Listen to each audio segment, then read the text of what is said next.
Primero, mi nombre soy el doctor Oscar Ramos Godoy, yo soy médico psiquiatra, soy el coordinador del curso de Semiología Psiquiátrica y Psiquiatría. El día de hoy voy a conversar con ustedes, voy a dar la exposición de lo que es la conciencia del yo, la memoria, ¿no? Cual involucra definición de estas, exploración psicopatológica y cuáles son sus alteraciones. Si en algún momento se va la señal, le pido por favor a la delegada que me escriba por el WhatsApp. Empiezo con este caso clínico. Ya vayan anotando ustedes, porque conforme se desarrolle el tema, ustedes se van a ir percatando, ¿no? De la coherencia de este caso clínico. Es un paciente varón de 45 años sin antecedentes psiquiátricos previos. He llevado a consulta por su familia debido a episodios de confusión y cambios en la percepción de sí mismo. Refiere sentir que su cuerpo no le pertenece y que sus pensamientos son ajenos, describiendo una sensación de desconexión con su identidad. En ocasiones menciona verse en el espejo y no reconocerse. En la evaluación psiquiátrica se observa ansiedad y discurso desorganizado. No presenta alucinaciones, pero sí fenómenos de despersonalización y desrealización. El paciente tiene dificultad para describir emociones propias y manifiesta dudas sobre su existencia. No hay alteraciones en memoria ni en la exploración neurológica. Se solicita resonancia magnética cerebral, que resulta sin hallazgos patológicos. Se diagnostica trastorno disociativo con alteración de la conciencia del yo. Este es el diagnóstico del paciente. Se inicia terapia cognitivo-conductual y tratamiento con ansiolíticos de apoyo. En seguimiento, presenta mejoría parcial con reducción de episodios disociativos.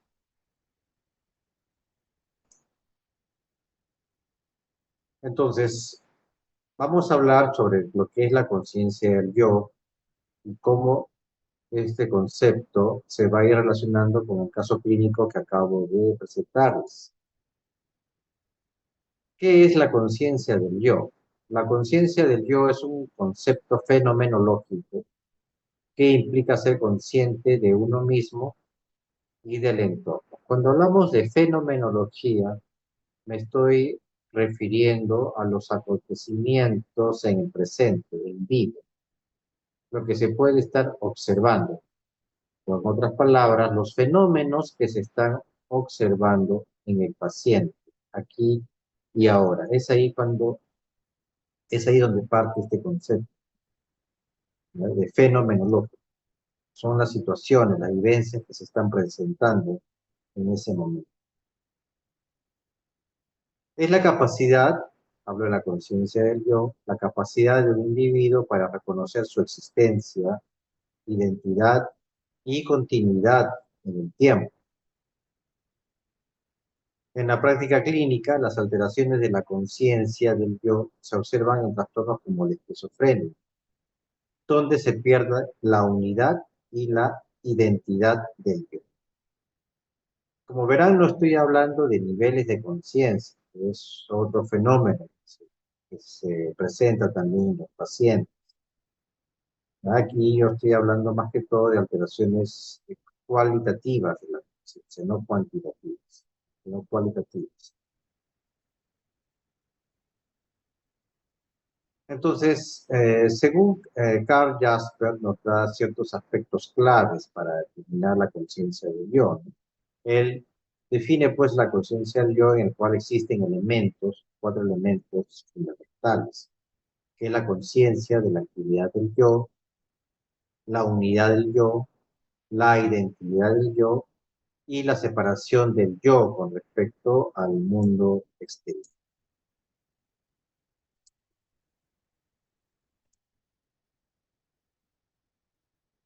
Cuando hablamos de conciencia de la actividad del yo, lo que nos trae cada Jasper, ¿no?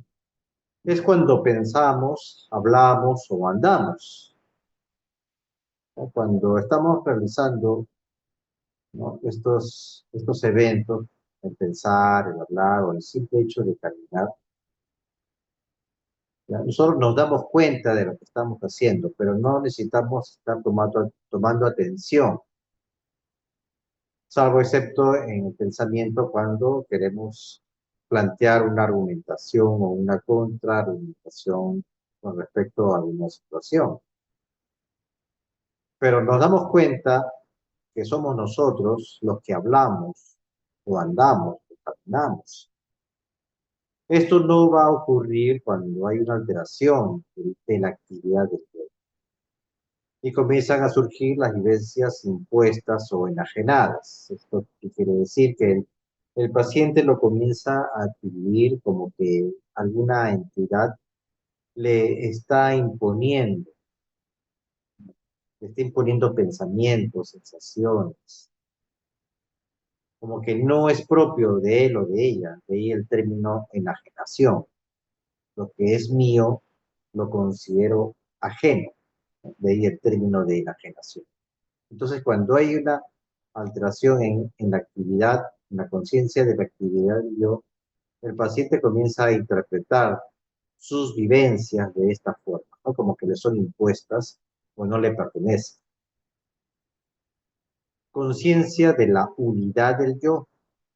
Aquí, mediante la conciencia de la unidad del yo, experimentamos que somos siempre uno en cualquier momento. Es decir, yo soy el mismo en el trabajo, soy el mismo con mi pareja, con mis hijos, cuando me voy de viaje, de vacaciones. Entonces, me doy cuenta, comunidad, ¿no? Que siempre seré el mismo, así sean cuales sean las circunstancias en las que estoy viviendo en ese momento. Cuando ocurre una pérdida de la unidad del yo, es un indicador, ¿no? Que podríamos estar frente de un paciente que tiene esquizofrenia.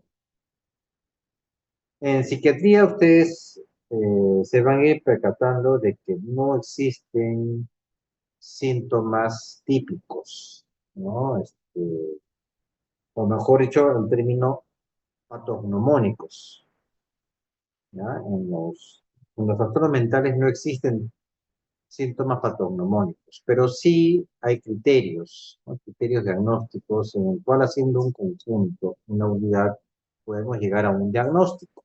En este caso, cuando uno de los criterios es que hay una alteración en el paciente de la conciencia de la unidad del yo, esto nos puede ir indicando de que se trata de un paciente con esquizofrenia.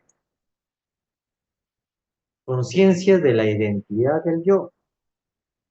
Aquí la conciencia de la identidad del yo es lo que hace que nos sintamos idénticos a pesar del paso del tiempo. Si bien puedo darme cuenta físicamente de que ya no estoy igual que cuando era un adolescente o adulto, o si ya soy una adulta, un adulto mayor, no es igual, pues ahora que tengo 70, 80 años, físicamente me refiero, ¿no? Que cuando tenía 20, 50 años. Pero sí me doy cuenta, ¿no? De que soy la misma persona. O sea, es mi propia identidad como persona, eso no ha variado. Podré tener otras experiencias o podré tener más experiencia, ¿no? Con el pasar del tiempo, pero sigo consciente de que yo como persona sigo siendo el mismo. También una pérdida de la conciencia de la identidad del yo se puede observar en la esquizofrenia. Conciencia de estar separado del entorno, de la demarcación del yo, o sea, el yo y el no yo. Esta pérdida de la frontera entre el yo y nosotros, entre el yo y el mundo exterior, también pues se va a dar en la esquizofrenia, ¿no? Como que el paciente, al perder esta frontera, piensa o cree, ¿no?, que, por ejemplo, yo y el celular que estoy cargando somos uno solo, ¿ya? O, o la pareja que la que tengo somos uno solo, como que no hay, como que no hay una diferencia, ¿no? En lo que me pertenece a mí y lo que le pertenece a la otra persona. Entonces aquí hay una alteración en la demarcación. La persona no logra hacer, ¿no?, una separación de lo que me pertenece y lo que no me pertenece. ¿Cuáles son las alteraciones de la conciencia del yo propiamente, ¿no? Hemos hecho una descripción, ¿no?, de los elementos que conforman la conciencia del yo y sus posibles alteraciones. Pero aquí ya hablamos, denominamos o categorizamos más claramente, ¿no?, cómo son estas manifestaciones cuando hay alteración de la conciencia del yo, ¿no? Es decir, pues, cuando se pierde esta unidad, esta continuidad en el tiempo, ¿ya? Esta pérdida de la demarcación entre el yo y el exterior. Entonces tenemos el fenómeno de la despersonalización. Aquí la persona tiene la sensación de extrañeza sobre sí misma. La persona tiene la sensación como que si se estuviera observando desde afuera. Hay una pérdida, pues, de la propia identidad, ¿no?, y de la propia delimitación también. La persona cuando percibe o siente este fenómeno de despersonalización, sabe que es uno mismo, pero se nota extraño, se nota diferente, como que algo ha cambiado, pero no sabe qué cosa es. Es por eso que esta persona puede pasar horas mirándose al espejo, como tratando de reconocerse. Dice, esa persona que veo en el espejo, sí, soy yo, sé que soy yo, pero hay algo que no encaja. Por eso la sensación de extrañeza. Esto se puede ver, también con cierta frecuencia en el pródromo de los pacientes que van a presentar esquizofrenia, ¿no?, en la fase prodrómica de la esquizofrenia. El paciente, y la familia también observa como que está por horas mirándose al espejo. Lo llevan la mamá lleva pues al joven, ¿no?, cuando se presenta pues, eh, terminando la adolescencia, ¿no?, empezando la vida adulta, y una de las manifestaciones que expresa el familiar, en este caso la mamá, como ejemplo, doctor, yo veo a que mi hijo está mirándose en el espejo por horas, ¿no?, como que si no se reconoce, porque es lo que se llama el signo del espejo. Y repito, se ve con cierta frecuencia, ¿no?, en el pródromo, el desarrollo del esquizofrenia. Entonces aquí el paciente puede describirlo, ¿no?, que se siente como si fuera un robot o que su cuerpo no le pertenece. O sea, sé que soy yo el que me miro, pero es como que no fuera yo. El otro fenómeno es el de desrealización.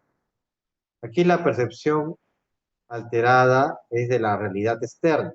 Es decir, que esta persona no puede reconocer lo que, no puede reconocer su entorno, así no haya una variación del mismo.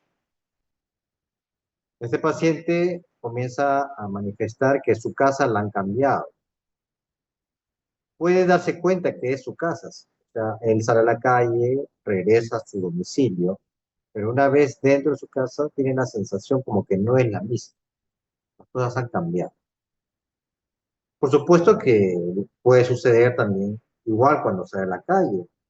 Percibe como que las calles han cambiado, a pesar de que les ve igual, pero es esa sensación que tiene, ¿no? Algo no es igual. Entonces hay una sensación de irrealidad o distanciamiento a esa realidad. El paciente puede expresar este malestar de esta manera, como dice ahí en el ejemplo, ¿no?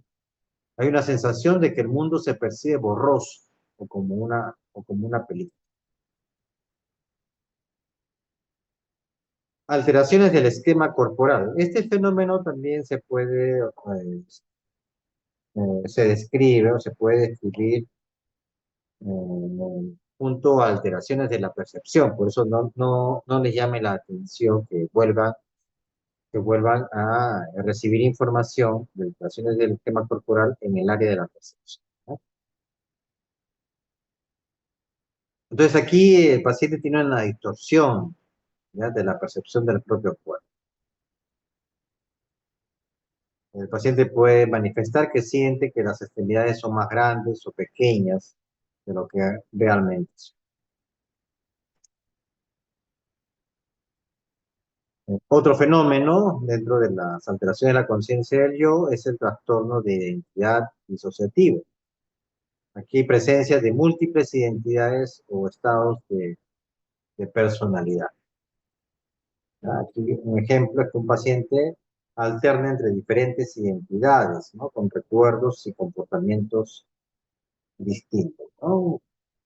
Un ejemplo en la película Fragmentado. Si bien ahí hablan pues de 24 personalidades, sería una exageración. Sin embargo, es un buen ejemplo, ¿no?, de una alteración de la conciencia a nivel de lo que es, hay una disociación de la identidad de la persona, ¿no? Y puede comenzar a manifestarse la presencia de múltiples personas. Otra película interesante que les puede ayudar, ¿no?, a identificar este fenómeno es la película Laberinto, es una película francesa. Si, si les interesa, los invito a que vean la película. Laberinto, sí. ¿Cuál o cómo se hace la exploración clínica, ¿no?, de la conciencia del yo? Bueno, la evaluación de la identidad y la unidad del yo se realiza pues mediante la entrevista clínica, ¿no?, y la observación del comportamiento, ¿no?, del paciente, buscando estos signos, ¿no?, de despersonalización o desrealización, ¿ah? Si ven al paciente que se está mirando pues mucho tiempo en el espejo, puede estarles ya indicando que hay una alteración en la identidad, en la conciencia del yo, pues hay un fenómeno, ¿no?, de despersonalización. O si comienza a manifestar de que las cosas que están a su alrededor pues son distintas, a pesar de que las ve igual, podrían estar frente a un fenómeno de desrealización. También hay algunas escalas que emplean más, ¿no?, de parte de los profesionales de la psicología, escalas, cuestionarios, ¿no?, como la escala de despersonalización de Cambridge, ¿no?, que pueden ayudar también a medir el grado de alteración de la conciencia. Esto, como digo, ya va más allá, ¿no?, de la exploración clínica, que es lo que está dentro de las competencias de ustedes, sino ya va más dentro de la competencia del profesional de psicología. Entonces, si ustedes están interesados, pueden revisar, de qué se trata esta escala de Cauchy. Observación del comportamiento y discurso del paciente, ¿no?, que es lo que les manifestaba, ¿no? Es la fenomenología, ¿no? Estamos observando in situ, ¿no?, cómo es que se está comportando el paciente. Repito, ¿no?, si estamos frente a un paciente con el signo del espejo, pues vemos eso, ¿no?, que es un paciente que se está mirando en el espejo, con mucho horror. Entonces eso ya me está indicando o corroborando, ¿no?, la sospecha de que hay una alteración en la conciencia.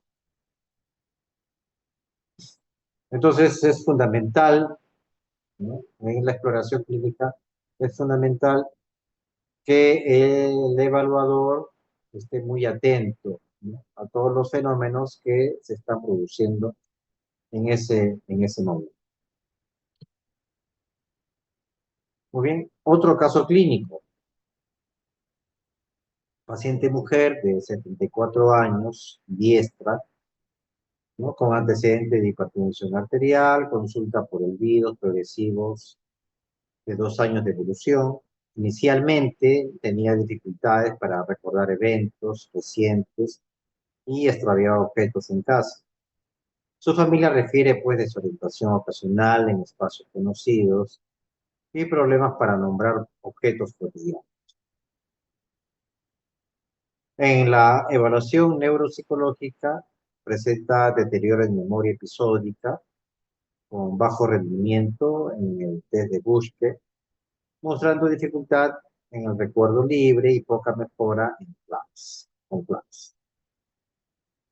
En el mini mental, ¿no? Que es un examen que se realiza, ¿ya? Obtiene un puntaje de 20 sobre 30 con afectación en memoria y orientación. La resonancia magnética cerebral revela, ¿no? Atrofia hipocampal bilateral y leve afectación. Se inicia el tratamiento con un inhibidor de la colinesterosa y orientación familiar sobre manejo. La evolución muestra progresión de los síntomas con mayor dependencia para actividades básicas. No es decir, que el paciente ya necesita pues, que lo acompañen para ir al baño, para vestirse, para comer. Diagnóstico es una demencia tipo Alzheimer, leve a moderada. Entonces, con este caso clínico, ustedes ya pueden irse dando cuenta de que estamos entrando a otra alteración de otro proceso mental que es la memoria. ¿Y qué es la memoria? La memoria es la capacidad de adquirir, almacenar y recuperar información. Adquirir, almacenar y recuperar información. Es como la computadora. En la computadora también ustedes adquieren información cuando entran a Internet, la información que les agrade o les interese, la almacenan y luego, ¿no? Cuando la necesiten, ¿no? A través de una codificación adecuada, pues nuevamente eh, recuperan esa información. Pues lo mismo sucede con la memoria, ¿no? En la memoria adquirimos información, conocimiento, la almacenamos y cuando la necesitamos, pues recuperamos esta información. Hay tipos de memoria, ¿no? Que les va a servir para ir identificando también los fenómenos patológicos. Tenemos la memoria sensorial, que es la retención breve de estímulos sensoriales, es decir, a partir pues de ruidos, por ejemplo, sonidos, ¿no? Tal vez una música que me agrada, una canción, pues la retengo, ¿no? En ese momento, pero es por un tiempo breve nada más, ¿no? Me gusta, escucho una canción, una melodía que me agrada, pues en ese momento la comienzo a tararear, pero si es algo nuevo que lo he escuchado, posiblemente a los pocos minutos no logro ya recordar, ¿no? Cuál era esta canción, hasta que la vuelvo a escuchar. La memoria a corto plazo, aquí hay una información retenida por un tiempo limitado. Son hechos, más que todo relacionados con hechos recientes.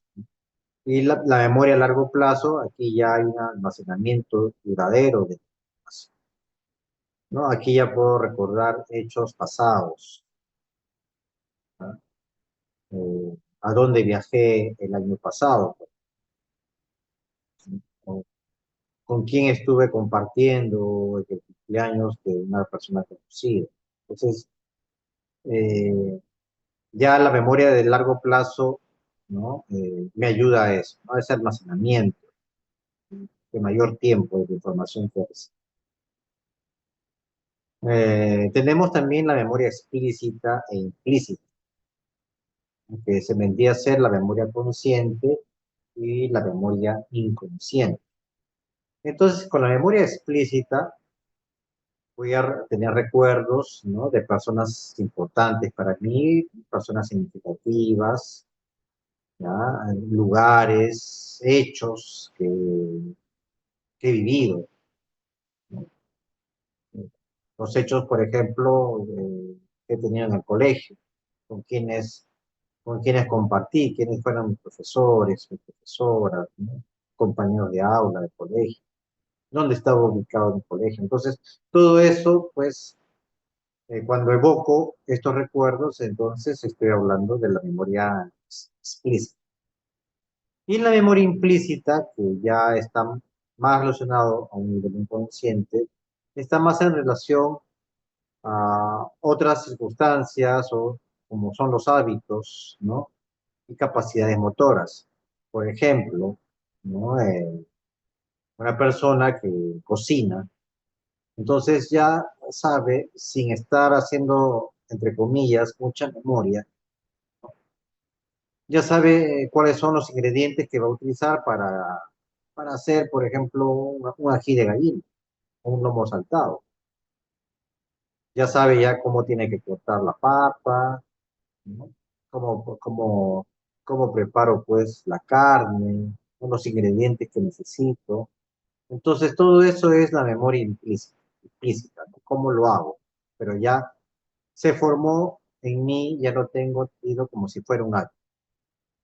Ya no necesito estar leyendo un recetario, ¿no? Para saber cómo se hace un lomo saltado. Ya lo incorporé, ¿no? Y solamente comienzo a actuar, a funcionar.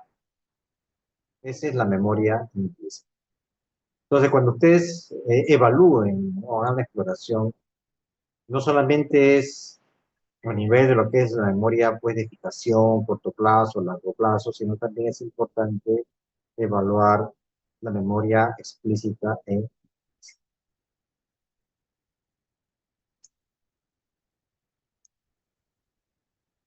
Otro concepto que ustedes también lo van a escuchar con frecuencia es en relación a la memoria de trabajo, que es un sistema cognitivo que nos permite mantener y manipular temporalmente la información para realizar tareas complejas como el razonamiento, la resolución de problemas y la toma de decisiones. Esta memoria de trabajo pues se caracteriza porque es de capacidad limitada, es decir, que solo puede retener unos pocos elementos a la vez, ¿no? Aproximadamente 7 más menos dos ítems, ¿no? De alguna situación que voy a recordar. Su almacenamiento es temporal, puede durar solamente unos segundos si es que esto no se refuerza.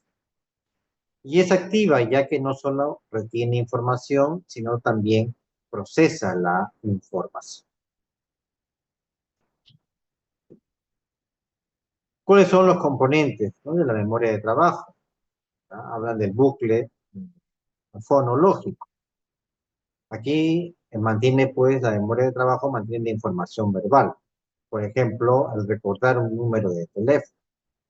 Por supuesto, ahora, en la actualidad, ya no empleamos tanto, ¿no? Esta capacidad, porque ya con los equipos modernos que hay, lo que hacemos rápidamente es grabar, ¿no? Los números de teléfono. Antes, cuando no habían pues estos equipos, estos celulares, las personas por lo regular, cuando les interesaba saber el número telefónico de alguien significativo, tal vez una posible pareja, pues lo que hacían era retener, ¿no? El número de teléfono, por supuesto, de casa, ¿no? De la chica o del chico para poder volverlo a llamar más adelante, ¿no? Al día siguiente, ¿no? Y si no tenía pues un lapicero, un lápiz, papel a la mano, lo único que me quedaba pues era pues retener la información en mi memoria y así podía recordar el número de teléfono. Es más, si esto ya lo hacía de manera habitual, es decir, que ya recordaba, ¿no? O refuerzo, recordar este número telefónico, pues ya ni siquiera era necesario hacer memoria al número de teléfono, era únicamente marcarlo. Automáticamente recordaba cuál era el número de teléfono. Era interesante, ¿no? Cuando no habían estos equipos celulares. ¿no? Cómo se ejercitaba esta memoria de trabajo que no tenía esta denominación, no se sabía qué era la memoria de trabajo, porque ustedes ven, pues, recién a partir del año de 1974 es que se comienza, pues, a dar, identificar o darle una denominación a esto, ¿ya? Pero era la capacidad que tenían las personas, ¿no? Para recordar de manera automática, ¿no? Y emplear lo que se necesitaba. Otro componente es la agenda visoespacial, ¿no? En lo que se refiere a la memoria de trabajo. Un ejemplo de esto, ¿no? En el procesamiento de la información visual y espacial, como es recorrer camino en un mapa, ¿no? Antes utilizaban mucho los mapas. Entonces, sin necesidad de estar viendo a cada rato el mapa, solamente para alguna nueva información que se requería, ya las personas ya sabían cuál era el camino, ¿no? A seguir. Antiguamente habían pues lo que se llamaban las guías de teléfono. Las guías de teléfono fueron unos libros pues tremendos, ¿no? Que estaban los números telefónicos de todas las personas de la ciudad. En este caso hablo de Lima. Y al final había una serie de páginas en el cual estaban el mapa de cada distrito. Entonces, si alguien quería llegar pues a un domicilio que no conocía, pues se podía guiar de estos mapas, ¿no? Entonces, no era pues que tenía que salir con la guía telefónica, ¿no? Para ir a la dirección, pero solamente viendo el mapa no se podían ubicar a través de alguna avenida principal y poder llegar al destino. Entonces, esto era pues la memoria de trabajo. Después, más adelante, ya llegaba al destino, pasaba una semana o semanas, ya se olvidaban, ¿no? De cómo habían llegado ahí, ¿no? Que esa es también otra característica de la memoria de trabajo, ¿no? Que es temporal, es por corto tiempo. En el Ejecutivo Central, aquí hay una coordinación de los dos sistemas anteriores, ¿ya? Entre el fonológico y el viso espacial, ¿no? Tal vez había la asociación de algún sonido, cuervo con el ejemplo, tal vez alguna canción, ¿no? Que justamente tocaban cuando yo me estaba dirigiendo, ¿no? A un determinado destino. Entonces, escuchando esa canción, ¿no? Hago la concatenación y recuerdo, pues, de cómo llegar a ese destino. Interesante. Y el buffer episódico, que esto ya es un componente añadido ya en el año 2000 que vincula la memoria de trabajo con la memoria a largo plazo. Entonces, como un episodio de un evento, de un momento que se haya vivenciado a través de una ejecución de una tarea, ¿no? Ya puede quedar almacenada, ¿no? También en la memoria de largo plazo.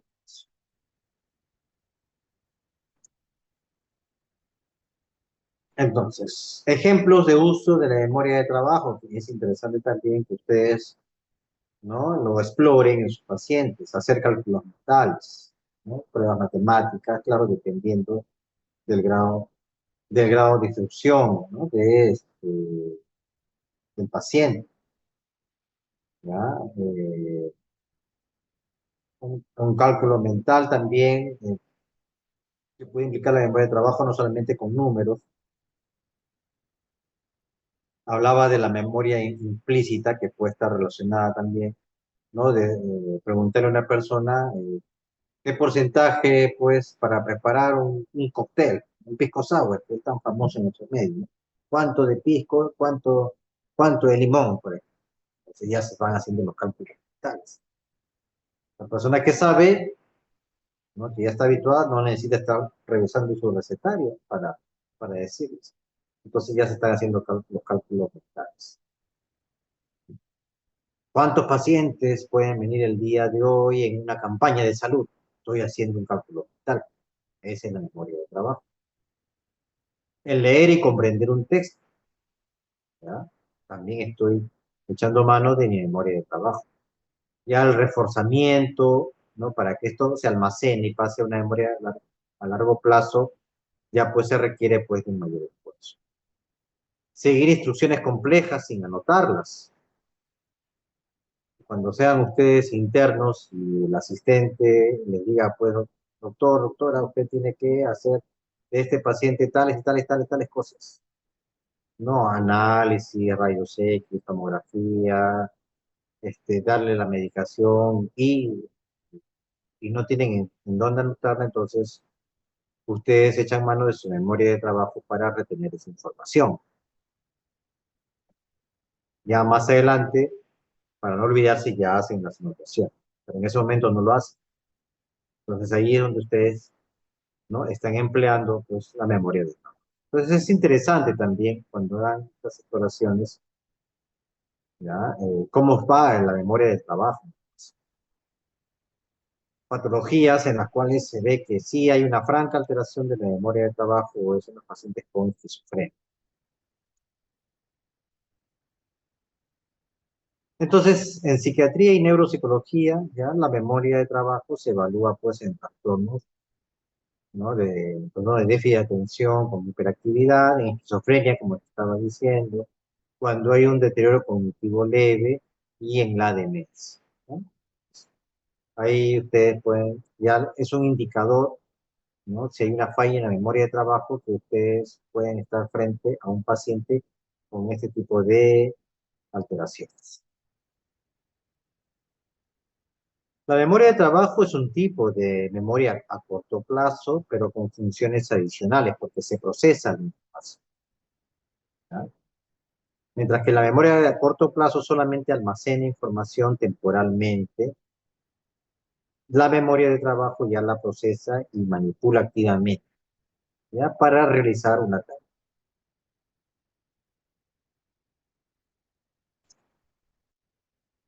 ¿Cómo se procesa la memoria? Esto también es importante que ustedes lo tengan en cuenta porque es a través de las alteraciones del procesamiento de la memoria que ustedes también pueden ir llegando a un diagnóstico. Entonces, ¿cómo procesamos la memoria? A través primero de la codificación. Codificamos la información que estamos recibiendo, de tal manera que esta información pueda quedar almacenada. ¿Y esto qué implica? Implica atención, percepción y procesamiento de la información que ustedes están recibiendo. Entonces, en este momento ustedes me están escuchando. Entonces, toda esta información que están recibiendo ya la están codificando. Bueno, el doctor está hablando de un proceso mental que se llama memoria, ¿no? Que es muy importante tenerlo en cuenta para la evaluación de pacientes, ¿no? Que puedan tener enfermedad de Alzheimer. Entonces, ustedes ya van codificando la información y que necesitan hacerlo así para poderla, pues, almacenar y después educar. Y para eso necesitan, pues, estar atentos. Pues, si en este momento hay alumnos que están con la cámara apagada y en lugar de prestar atención a lo que yo estoy diciendo, tal vez estén comiendo, tal vez estén haciendo otra cosa, viendo televisión, escuchando música. Entonces, como la atención no está siendo dirigida, ¿no? A la persona, en este caso a mi persona, que estoy dando la información, entonces no van a poderla codificar. Y si no la codifican, no la van a hacer. Mi percepción tiene que estar adecuada, es decir, tengo que tener una adecuada audición, ¿no? Esto desde el punto de vista orgánico. Entonces, las personas que tienen hipoacusia, sobre todo si es de moderada a severa, no podrán codificar esta información. Entonces, se verá afectada la memoria. Y si hay una interferencia cualitativa, es decir, que puede estar escuchando bien, entre comillas, pero sin embargo hay una interferencia de tipo alucinaciones, y esta persona está más atenta a las alucinaciones auditivas que a lo que otra persona puede estar hablando, también va a tener problemas para codificar esta información. Y por supuesto, pues el procesamiento. Hay que procesar toda la información. ¿Cuál es la importancia de esto? ¿No? ¿Para qué me sirve esta información que estoy recibiendo? Entonces, un ejemplo también, ¿no? De codificación dentro del procesamiento de memoria es recordar un número de teléfono repitiéndolo varias veces, ¿no? De esa manera, pues, logro almacenar la información. Y sí, pues, el otro procesamiento de la memoria es el almacenamiento, que es el mantenimiento de la información en el cerebro. Y aquí está, pues, la memoria, perdón, a corto plazo y a largo plazo. A corto plazo, que es delimitada, ¿no? De limitada duración, es limitada su capacidad. Y la memoria a largo plazo, que sí, pues, puede durar muchos años o toda la vida. Y por último, la recuperación de lo que he codificado y almacenado. Entonces, necesito recuperar esa información. ¿Cuándo? Cuando sea necesaria. Entonces, aquí es útil que haya un reconocimiento de lo que estoy recordando, ¿no? Es recordar algo cuando se presenta un estímulo asociado. Vuelvo al ejemplo, ¿no? De la música, ¿no? Puede ser que tuve una vivencia, una situación especial. Entonces, esta vivencia estuvo acompañada de un sonido, una música, y cuando escucho esa música, pues comienzo, ¿no? A evocar nuevamente esa vivencia, ese recuerdo. Y reconozco que sí fue algo real, ¿no? Sí lo viví, ¿ya? Porque puedo empezar a recordar cosas falsas, cosas que nunca existieron, ¿no? Eso serían las paramnesias, que lo vamos a ver más adelante. Y memoria de recuerdo, ¿no? O sea, traer información sin pistas externas. Es decir, que la persona comienza a evocar recuerdos, pero sin que haya pues una asociación con algo. De repente, ¿no? Ante una situación X, es decir, mejor dicho, ¿no? La persona está realizando una actividad, ¿no? Y de la nada comienza a recordar, ¿no? Una vivencia que tuvo pues hace un par de semanas con otra persona, ¿no? Entonces ahí es que estoy recordando, pues estoy teniendo un recuerdo, pero sin que haya habido un estímulo explícito. Entonces, recuerden esto, ¿no? El procesamiento de la memoria, ¿no? Es muy importante, estos tres elementos: codificación, almacenamiento y recuperación, ¿no? Para poder ir identificando cuáles son las alteraciones de la memoria. Entonces, psicopatología de la memoria según su procesamiento. Alteraciones en la codificación. Hay déficit en atención y percepción, ¿no? Que impide el adecuado registro de la información. Entonces, pacientes, ¿no? Con un trastorno de déficit de atención que no logra retener la información. Pacientes con un síndrome maníaco en el trastorno bipolar, ¿no? También va a haber un déficit de atención que no va a retener información. Pacientes con depresión, ¿no? En los pacientes con depresión, ¿no? Que hay una hipoprosexia, ¿no? También no va a poder retener información. Entonces ya ustedes se van percatando, ¿no? En qué alteraciones o qué trastornos pueden estar, ¿no? Implicando una alteración a nivel de la codificación del procesamiento de memoria. Alteraciones en el almacenamiento, ¿no? Que hay una pérdida o deterioro de la información que está siendo almacenada. Esto pues se ve en enfermedad de Alzheimer, ¿ya? Donde las memorias antiguas se conservan, ¿ya? Inicialmente, pero las nuevas se pierden rápidamente. Esto es muy característico en la demencia tipo Alzheimer. El paciente se olvida rápidamente de lo que hizo hace unas horas atrás, un día anterior. Sin embargo, hechos ocurridos, ¿no? Hace 10, 20 años, los tiene muy claros. Entonces aquí hay una alteración pues en el almacenamiento. Es cierto también que conforme vaya progresando la enfermedad de Alzheimer, ya estas memorias antiguas también se van perdiendo. Y alteraciones en la recuperación de la memoria, ¿no? Entonces hay una dificultad para acceder a información almacenada. Esto se puede ver mucho pues en situaciones en el cual hay bastante estrés, ¿no? Bastante exigencia, ¿no? En realizar una actividad, en situaciones de ansiedad también, ¿ya? De temor muy intenso, por ejemplo, ante una situación de un examen, ¿no? Un examen, digamos, que ya es crucial para que el alumno avance de año o apruebe el ciclo o apruebe el curso. Entonces, si no sabe manejar bien, no sabe manejar adecuadamente esta situación de estrés, puede pues, producirse un bloqueo mental, ¿no? Y eh, no puede pues, recuperar la información que ya fue almacenada. Pues, la persona puede decir, pero si yo lo sabía. Incluso salen del examen, salen del estrés, ¿no? Y comienza a recordar. Es que ya no está ante ese estresor. Entonces, es común decir, no, pero yo lo sabía, ¿cómo no me acordé? Otra situación es la fatiga cognitiva. Una persona que, digamos, no ha dormido toda la noche o ha dormido muy poco, pues también tendrá dificultades para recuperar información. Por eso es que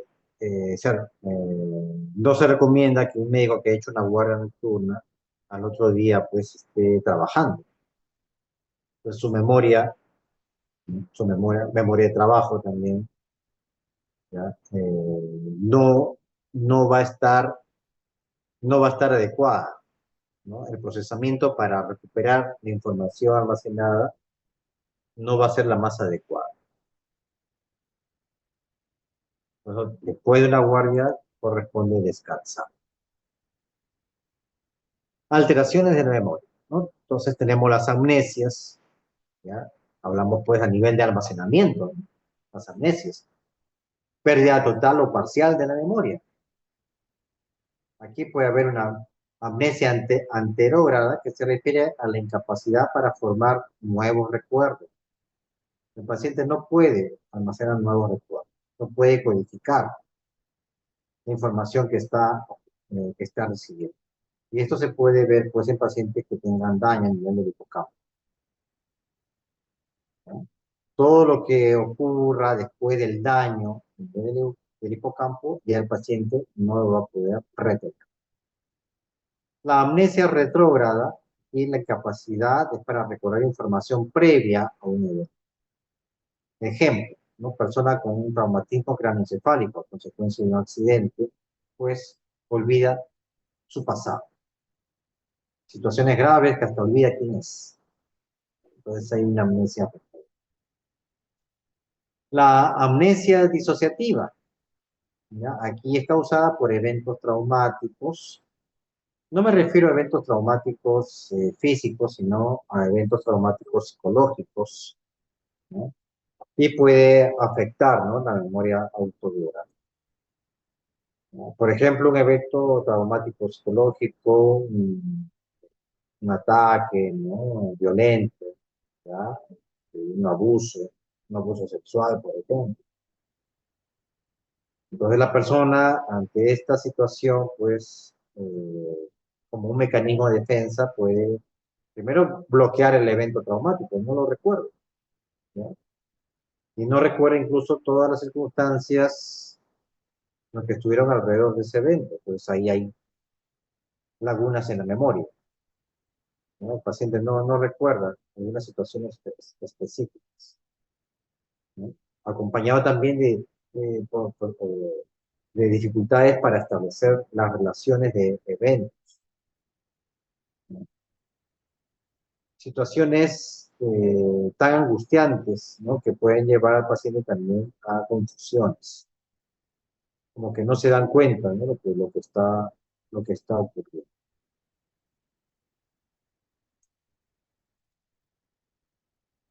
Las paramnesias, ¿no? Lo que le decía hace unos minutos en relación, pues, cuando se recupera la memoria. Podemos recuperar memorias, pero que no son falsas, que son falsas, perdón, que no son reales, ¿ya? Entonces, toda memoria falsa es una paramnesia.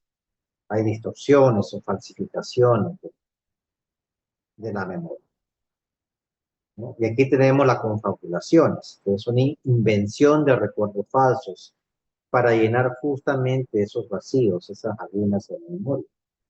Eso se puede ver en pacientes con síndrome de Korsakoff, ¿no? Que es a consecuencia, pues, del abuso, ¿no? De la intoxicación por alcohol. Entonces, el paciente tiene un palincesto, no recuerda qué ha pasado e inventa historias para justificar su vida. Trata de llenar ese vacío. Esto también se ve en pacientes con demencia. También hay vacíos en la memoria, lagunas en su memoria. Como no retiene ya información reciente, no el paciente con demencia, hablemos de demencia tipo Alzheimer, ¿no? Usted le puede preguntar, señor, señora, ¿qué hizo el día de ayer? Y él o la paciente comienza a narrarle toda la historia así, el día de ayer salí a caminar a la playa, me fui a un restaurante, la pasamos bonito con toda la familia. Y lo real es que esa persona en todo el día no salió a, a ninguna parte. Ahora, no es que el paciente esté mintiendo, sino que es un mecanismo de defensa, ¿no? Para llenar justamente esos vacíos que tiene, ¿no? Entonces son confabulaciones. Eso se llama confabulaciones, que es una paramnesia, es una memoria falsa. Otra paramnesia es el déjà vu. El déjà vu es la sensación de haber vivido previamente una situación nueva. Posiblemente ustedes lo han tenido en más de una ocasión. Esa sensación, ¿no? De que están en una situación reciente, nueva para ustedes, pero tienen la sensación como de haber estado antes ahí. Pero ese es el déjà vu. No necesariamente las personas que tengan déjà vu significa que tengan alguna patología, ¿no? Pero sí es un fenómeno que se presenta, es una parálisis. Y el jamais vu es la sensación de extrañeza ante algo familiar, ¿no? Es decir, es lo contrario, ¿no? Al déjà vu. Entonces, el paciente sí sabe que ha estado, ¿no?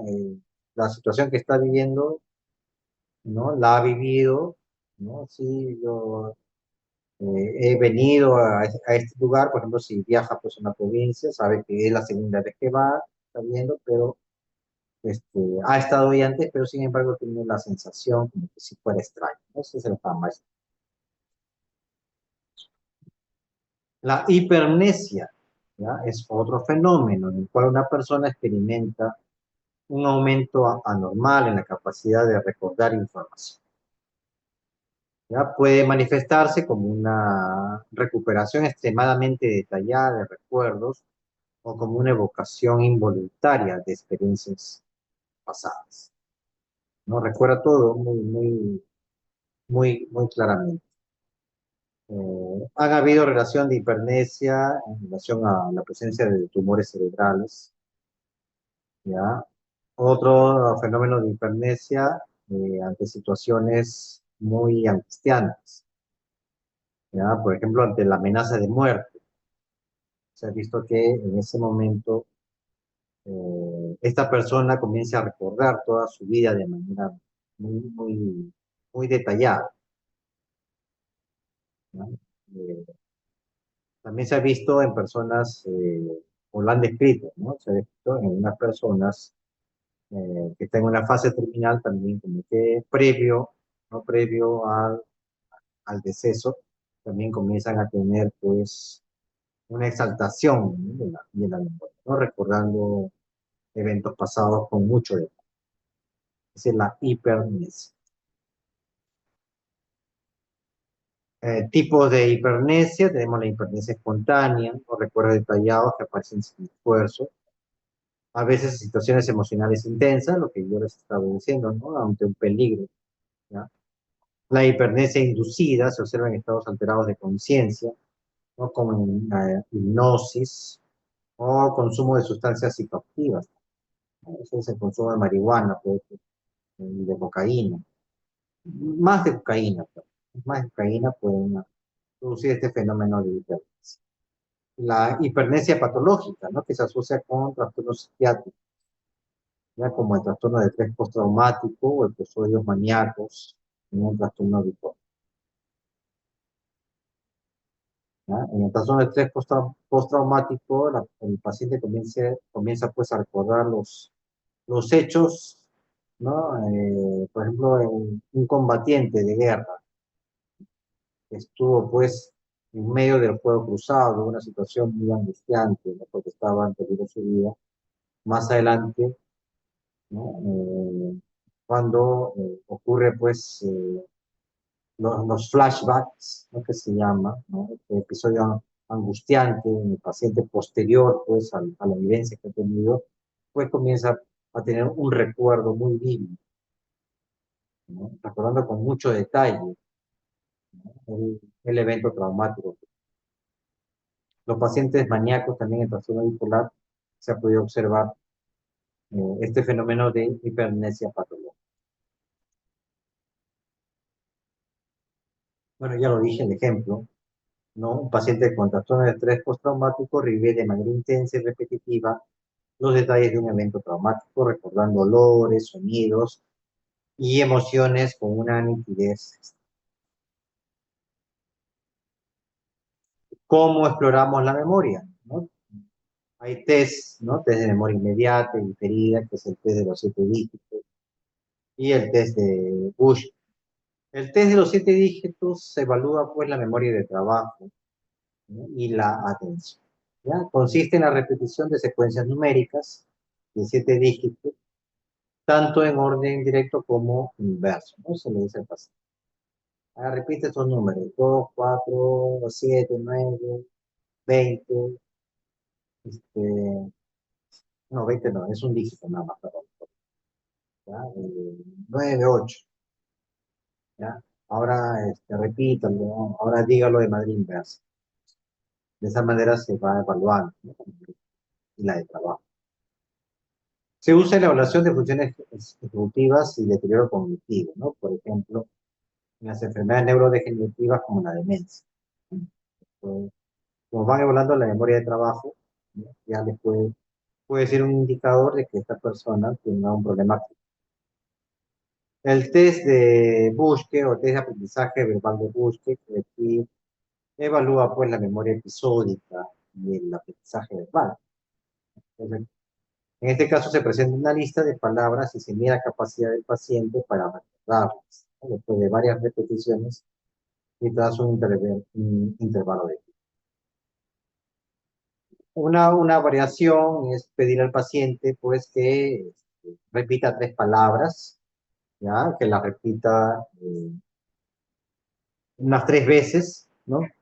Que se las grabe y después de unos minutos se le dice al paciente pues que las vuelva a decir, ¿ya? También se puede utilizar, ¿no? Este test para detectar déficits de memoria a largo plazo, ¿no? Como el Alzheimer. Eh, aquí, aquí en este caso, ¿no? Que se le pide pues que se le repitan las palabras, se le puede pedir después de 5 minutos, 20 minutos que las vuelva a decir. En la evaluación de la memoria episódica con tareas de recuerdo libre, ¿no? En este caso, ¿no? Se le invita al paciente a que les diga, ¿no? ¿Qué cosa hizo usted el día de ayer o hace una semana? Por supuesto, es necesario que esté presente alguien que estuvo con esta persona para verificar si en realidad lo que me está diciendo es un recuerdo real o puede ser también una paramnesia. Este, Otra variedad es pedirle al paciente que diga pues alguna situación en la cual sea un dominio en común, ¿no? Por ejemplo, pedirle que nombre pues los nombres de los 5 últimos presidentes, ¿no? Empezando por el último, ¿no? Y quién fue el anterior y el anterior. Es una Una adecuada memoria a largo plazo, porque con eso estamos hablando la memoria también a largo plazo, es que nos diga, no mínimo cinco presidentes. Cuestionarios estructurados como el mini mental, ¿ya? Que es una prueba muy sencilla. En la siguiente lámina vamos a ver esto, ya que les va a ayudar mucho también para determinar si es que el paciente tiene un deterioro cognitivo. Y exploración de falsos recuerdos, ¿no? Mediante pruebas de reconocimiento, ¿no? Tal vez fotos, ¿no? Que tenga el paciente, el familiar le lleve una foto y que diga, ¿no? Si recuerda algunas las situaciones que están ahí en la prueba del reloj, que también lo vamos a ver, ya es una prueba bastante sencilla, ya que nos va a ayudar a determinar si el paciente tiene un deterioro cognitivo. Esta es la prueba del mini mental, ya es una prueba bastante sencilla, ¿no? Aquí se puede explorar, ¿no? Elementos como la orientación temporal, espacial, la fijación del recuerdo, atención y cálculo, el recuerdo diferido, lenguaje, ¿ya? Tiene todas estas, todos estos ítems que se van evaluando uno por uno y al final pues se llega a una puntuación, ¿no? Ustedes ven, cada uno tiene una puntuación máxima, hasta 5. Y sí, pues hay 5 elementos en cada uno. 1, 2, 3, 4, 5, no, entonces a cada acierto se le va dando un punto, ¿ya? A cada acierto se le va dando un punto. Aquí es 5 puntos como máximo, aquí 3, acá también 5, acá 3, ¿no? Aquí hay un puntaje máximo de 9 y el puntaje total es máximo 30, ¿ya? De 27 o más puntajes es normal, ¿ya? 24 menos si hay una sospecha patológica, de 12 a 24 puntos ahí hay un deterioro, y de 9 a 12 puntos ya estamos hablando pues de un cuadro de demencia. En esta parte del lenguaje, ¿no? En la última, se le pide pues que dibuje dos pentágonos intersectados y pide al sujeto, ¿no? Que los copie tal cual. Ustedes hacen el dibujo y se les pide al sujeto que lo haga.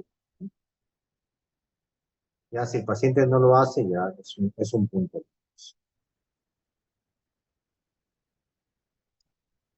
Y esta es la prueba del reloj, ¿no? Que también nos indica, ¿no? Si es que puede haber un deterioro cognitivo.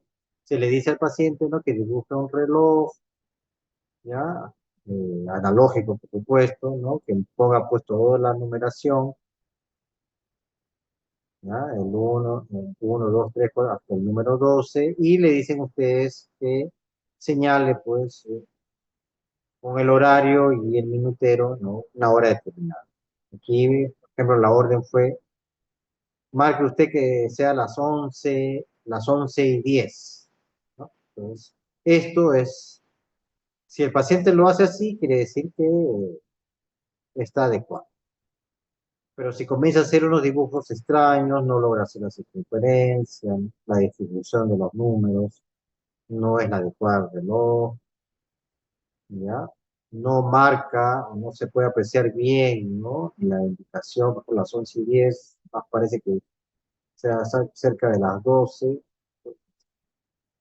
no conserva pues la morfología adecuada, entonces ya esta es una prueba que está indicando que el paciente puede tener un deterioro cognitivo, ¿no? Nos ayuda bastante también, ¿no? Para ir determinando si mi paciente tiene pues un síndrome demencial. Lo más frecuente pues una demencia tipo Alzheimer.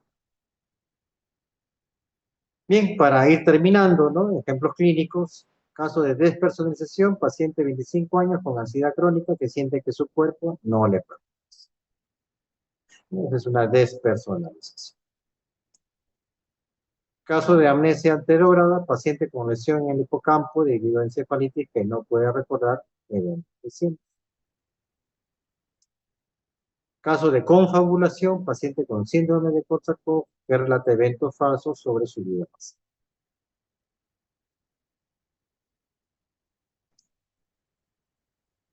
Conclusiones. La conciencia del yo y la memoria son funciones clave para la identidad y el funcionamiento cognitivo,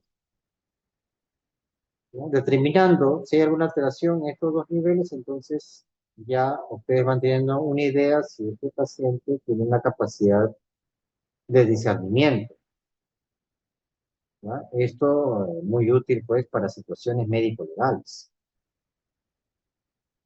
Sus alteraciones pueden generar gran impacto en la vida del paciente, ¿no? Imagínense ustedes que que el paciente pues comience a decirle, doctor, no me reconozco como soy. O siento que las personas que están a mi costado es como que se estuvieran metiendo dentro de mí, por lo menos de la generación. Ha perdido mi identidad del yo. Aunque el paciente les diga, pues, doctor, me estoy olvidando de las cosas, ¿no? Y vean el sufrimiento que usted está presentando.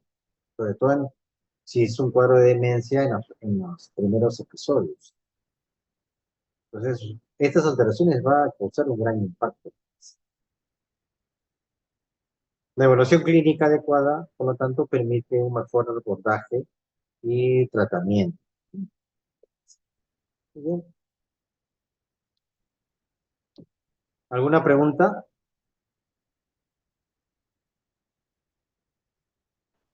Adelante. Una, con las alteraciones. No le escuché.